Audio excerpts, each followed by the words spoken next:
Welcome back to day 2 of Influence. We'll be discussing practical persuasive elements that you can start using in your communications today. There are 6 persuasive elements which we'll be going through: consequence, example, principle, definition, visuals, and firsthand. These are ways that you can practically structure your message so that it can be more persuasive. Let's continue. The first persuasive element is consequence.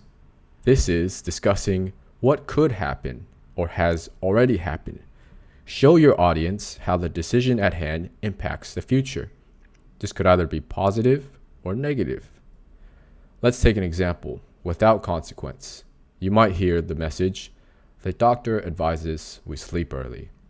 Or another message, "There's a website payment issue that needs to be fixed now."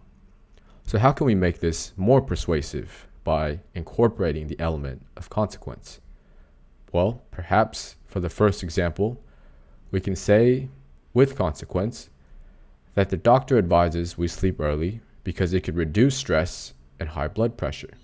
This is a good reward. This is a positive outcome, which should encourage us to take this action. For the second example, we could say, if we don't fix the website payment issue now, we will lose 10% of our customers.